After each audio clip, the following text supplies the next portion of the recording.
The letters span 39 weeks. The first is dated the 14th of May, 1887, 6 days after the fire. The last is dated the 12th of February, 1888. Between them lie 24 letters. Read them in order. Do not skip ahead. The shape of the story is the shape of the mailing calendar.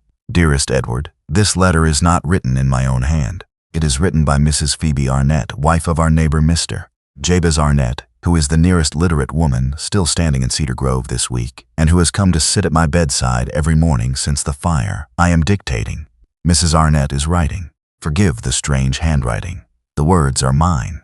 The farmhouse burned on the evening of the 8th of May at 20 minutes past 9. A kerosene lamp in the kitchen was overturned by our cat during a thunderstorm. The house was dry. The fire took the kitchen, the pantry, the stairs, and my own bedroom in 11 minutes. Before Edgar could bring the pump from the well, I was in the bedroom with our two youngest, Ruth age 4 and Henry age 2. I carried them out through the kitchen window after the stairs were already burning.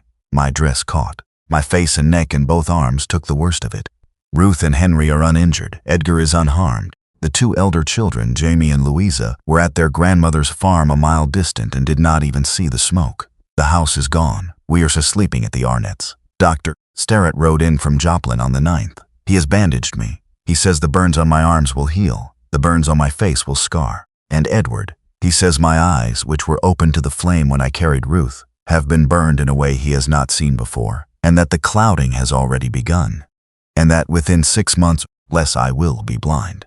He has written to a specialist in St. Louis named Dr. Brainerd. He does not believe the specialist will have a different answer. He has told me the answer plainly because I asked him for it plainly. I am grateful to him. Edgar is not grateful. Edgar is undone. Edgar is the one who needs tending now, not I, Edward.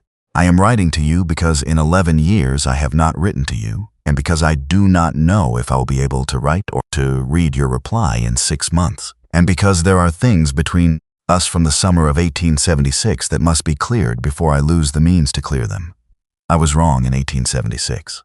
I said what I said to Father at the dinner table on the night of the 3rd of July because I was 27 and angry and certain, and Father died the next winter without my having taken it back, and I allowed you to believe that I blamed you for his death because it was easier to blame you than to blame my own silence. I did not blame you. I do not blame you. I ask your forgiveness. Write to me quickly. Mrs. Arnett is at her letters in the morning before the milking. She can read your reply to me at her kitchen table.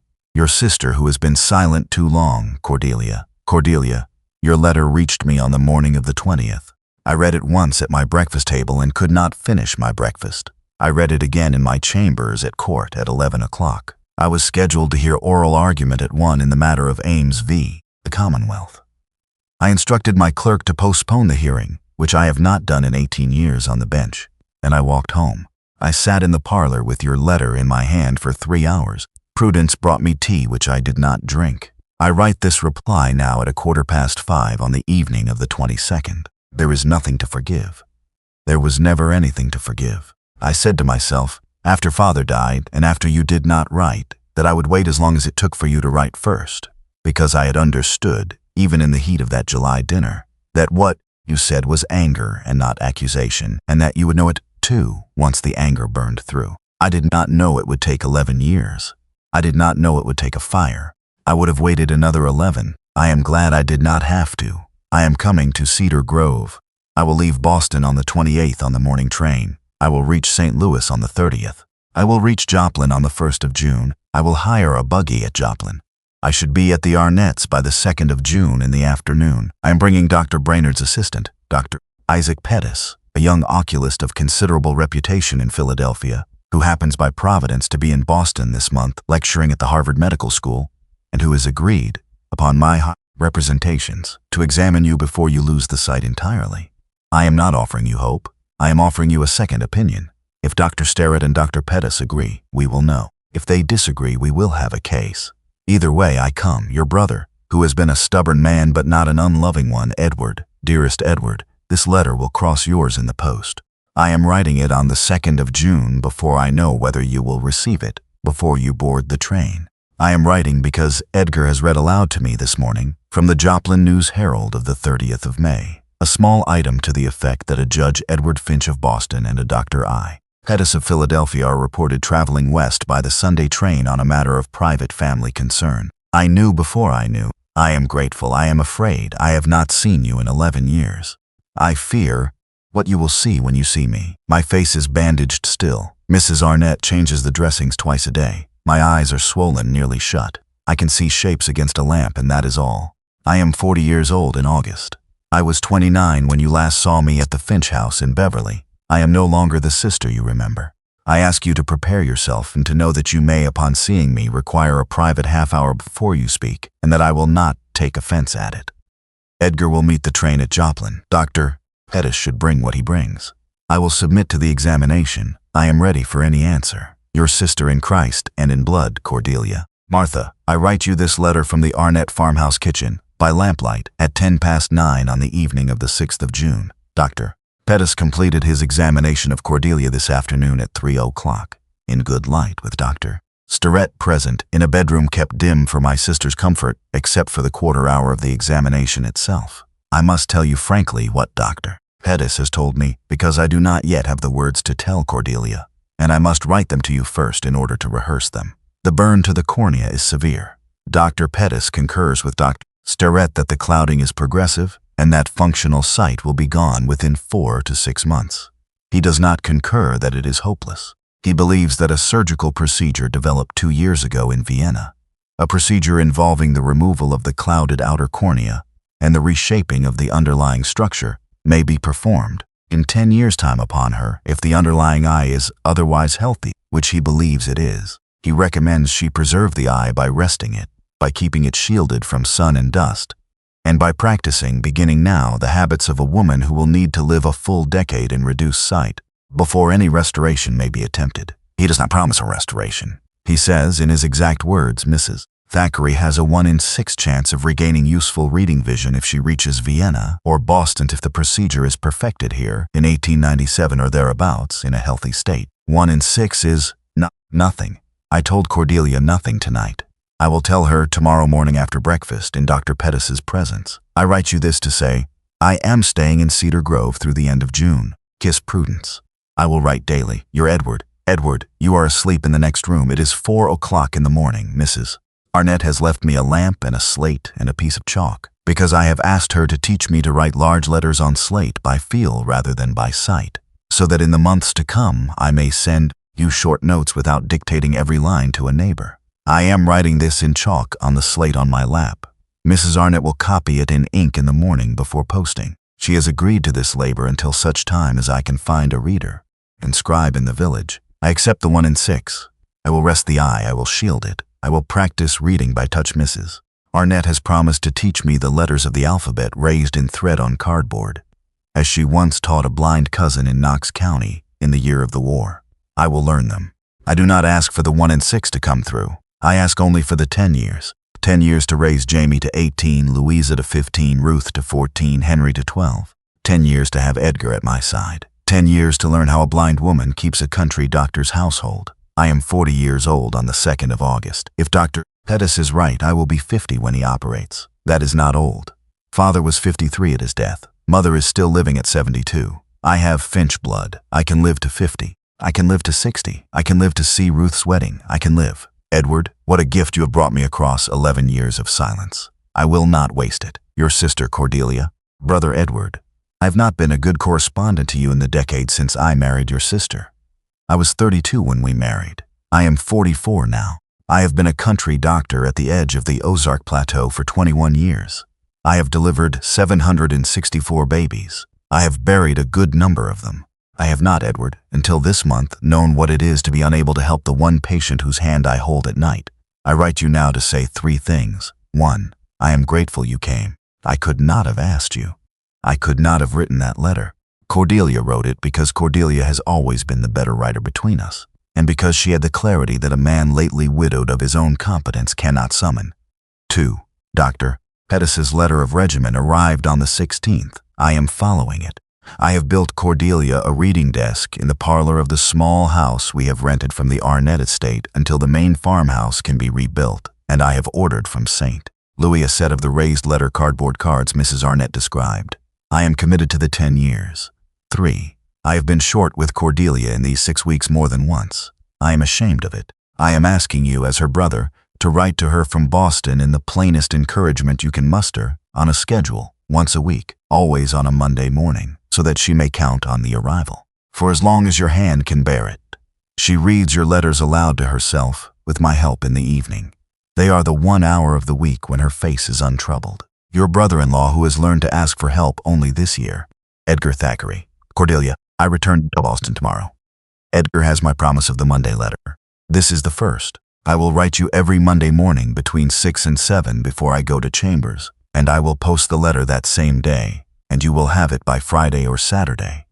I will tell you Boston news, which is not always momentous, and I will tell you the weather, which on this Independence Day is hot and heavy and smells of the harbor. I will tell you what books I am reading. I will tell you what Prudence has said at the dinner table that week. I will not tell you legal business that would bore you.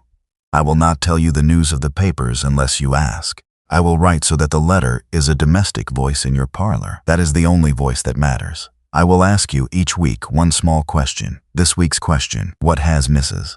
Arnett taught you this week with the raised letter cards? Answer it in your Wednesday letter. I want to know, each Friday at breakfast, one small thing about my sister's progress. Your brother, who is now an epistolary brother, Edward. Dearest Edward, Mrs. Arnett has taught me this week the small letter says. I had the capitals by the 15th of the month. The small letters are harder. The round ones I can feel distinctly. The A and the O and the E and the C have each a different curvature, and I have learned to tell them apart in the dark. The ascenders, B and D and H and L, I tell apart by the position of the bowl below or above or beside the vertical. The men and I still confuse. I am practicing. Other news. Ruth, who is 4, has begun to read aloud to me from the first reader for an hour each evening after supper. She does not read well. She sounds out every word. She pauses on through and on enough, as every child does. But she reads, and she reads to me, and I listen with my bandaged eyes closed, and I hold her on my lap, and I think, this child is learning to read in order to read to her mother. This is not a loss I am suffering. This is a gift I am receiving. I will not waste that framing. I will say it to myself every evening. Your sister, who is being educated in reverse by a 4-year-old Cordelia. Cordelia, Prudence has asked me to ask you a question. She is 12. She has been following our correspondence with a fascination I had not anticipated. She asked me, at supper on Saturday, Father, why did Aunt Cordelia never come to Boston? Why did Uncle Edgar never come? I told her the truth, as much of it as a 12-year-old requires, that there had been a disagreement between her grandfather and her aunt in 1876, that I had been in the middle of it, that we had all been too proud to mend it, and that the fire of May had finally, at a terrible cost, made us mend it. She listened. She asked if she might write to you directly. I am enclosing her letter under this cover. Please have Mrs. Arnett read it to you and write a reply in the child's voice that she can read herself. She has never had an aunt before. She is about to have one. This is a small joy we did not plan for. Your brother, Edward, my dear niece Prudence, your letter of the 19th was read aloud to me by Mrs. Arnett on the afternoon of the 28th. I have asked Mrs. Arnett to write this reply in a careful hand so that you may read it without help. I have dictated every word. These are my words to you. You ask me 3 questions. I will answer each of them. 1, yes, I will tell you about Cedar Grove. It is a village of 91 people. We have a post office, a general store run by a man named Mr. Ezekiel Trice, a Methodist church where the Reverend Fowler preaches on Sundays, a small school of 22 pupils, and a doctor, Thackeray, your Uncle Edgar, whose office is in a front room of our rebuilt house. The Ozark Hills rise to the south. The land is red with clay. In October, the hickory trees turn yellow and the oaks turn red, and the sky is the bluest blue a Missouri autumn ever produces. I cannot see the yellow or the red or the blue this year, but I can feel the coolness in the air through my kitchen door, and I know them, too. Yes, your cousins would like to meet you. Jamie is 14 and will write you himself before Thanksgiving. Louisa is 11. Ruth is 4. Henry is 2. You have 4 cousins who did not know you existed 8 months ago. You do now. 3. Yes, you may come. When you are 15, if your father will permit, I will ask him to put you on the train to Missouri for the whole of one summer, and you will sleep in Louisa's room, and you will read aloud to me every evening after supper, and I will teach you the names of the hickory trees and the oak trees, by the sound of their leaves in wind. I will be 50 then. I will be halfway through the 10 years Dr. Pettis gave me. You will be the person who holds the halfway mark. Your loving aunt, Cordelia. Dearest Edward, I am writing this letter in my own hand for the first time. It is very slow, Mrs. Arnett has drawn faint lines on the paper with a heated wire so that I may feel the line under my pen. I am writing large. The letter will be short. I can see nothing now but the brightness of the lamp. Dr. Starrett came on the 12th and confirmed that functional sight has ended. I am not weeping as I write this. I wept on the 13th, in private, for most of a morning. I have finished that weeping. I have 6 months and 1 week since the fire. I have 9 years and 6.5 months until Dr. Pettis's Vienna procedure. I have 4 children and a husband and a brother and a niece in a village. I am not alone. The family Bible is on my lap. I cannot read it, but it is on my lap. I will ask Ruth to read me the 23rd Psalm tonight after supper. Your sister. Cordelia, Christmas in Boston was quiet and Prudence has asked me 26 questions about Cedar Grove since the 15th. I have answered 24. The remaining 2 I have postponed, so that she may ask you directly when she is 15 and comes. I am writing on the day after Christmas to tell you one thing only. I have opened a trust at the Boston 5-cent Savings Bank in your name. I have deposited in it the sum of $3,000. It is not a gift.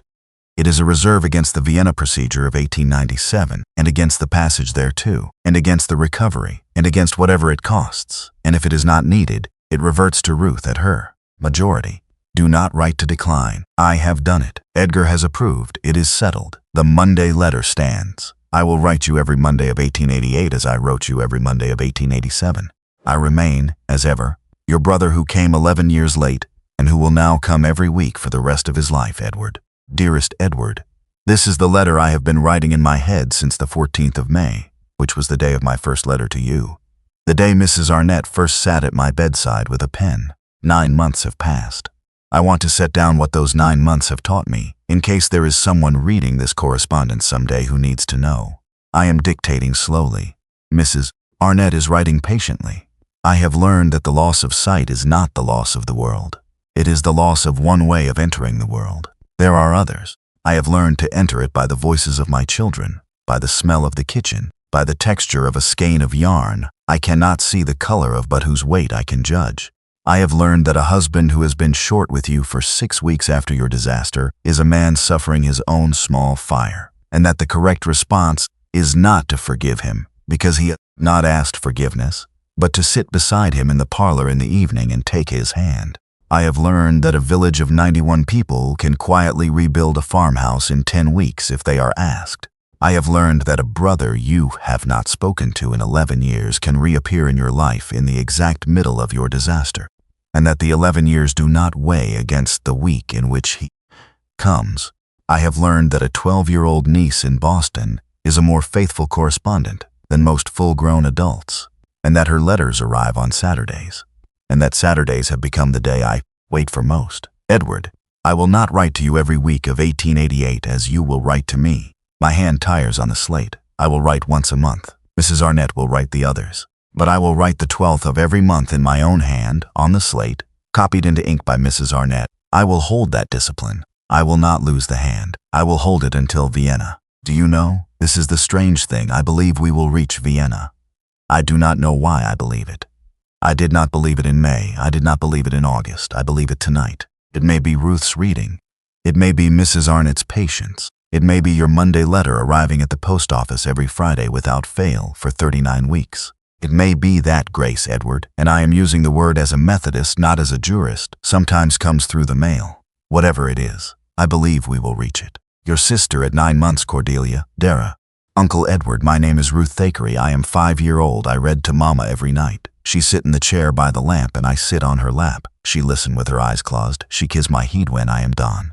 I write this with Mrs. Arnett helping. Mrs. Arnett say I must spell my own name in the late words and she will fix the hard words. I left the late words how I wrote them so you would know it is me. Mama say you send her a letter every Monday. I will send you a letter every month if Mrs. Arnett will help. I will tell you one thing every month that Mama cannot see. This month, the red berry on the dogwood tree by the kitchen door, it is the only red thing left in February, I told Mama. Mama said, thank you, Ruth. She kissed my head, your knees, Ruth. Cordelia, your letter of the 12th reached me on the 17th. I have read it 4 times, and once aloud to Martha, and once aloud to Prudence, who asked me to read it to her after supper, and who listened with her hands folded on the table in front of her in the way she has when a thing is going to stay with her. I cannot add anything to your letter. I will not try. I will say only what I thought after the fourth reading, which is that I am the older of us by 6 years, and I have nothing you do not already have, and I have learned nothing in my 52 years that you have not learned in your 40. The correspondence has been, from May forward, the correspondence of two equals. I did not know that in May. I know it in February. Your brother, who owes you more than he has paid, Edward.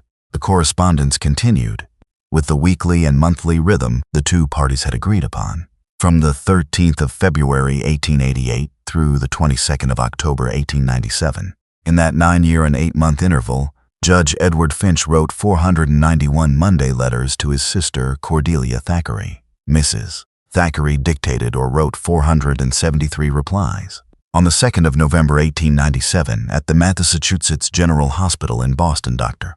Isaac Pettis, now the chair of ophthalmic surgery at the Harvard Medical School, performed upon Mrs. Thackeray, age 50, the procedure he had described at the Arnett farmhouse kitchen on the 6th of June 1887. Mrs. Thackeray was one of the 4 in 24 patients in Dr. Pettis's first American series to regain useful reading vision. She returned to Cedar Grove on the 14th of December 1897. She read the 23rd Psalm aloud to Ruth, then 14 years old, on the evening of the 15th of December 1897, for the first time in 10 years and 7 months. She lived another 26 years. She died in Cedar Grove in 1923 at the age of 76, a grandmother of 11. The Finch-Thackeray letters, comprising 964 documents in all, are held at the Massachusetts Historical Society and may be consulted on application. A reader coming to them fresh is advised to begin with the letter of the 14th of May 1887, which is the one that turned 11 years of silence into a correspondence that did not end until the judge's own death by apoplexy in his chambers at the Boston courthouse on the 3rd of June 1903. Mrs. Thackeray kept writing Monday letters to Prudence Finch, her niece, for the 20 years remaining to her. Prudence saved everyone. They are in a separate box at the Society, and they are, to my mind, the more remarkable of the two correspondences. But that is another volume. Mrs. Prudence Finch Alden, editor, Boston, 1919.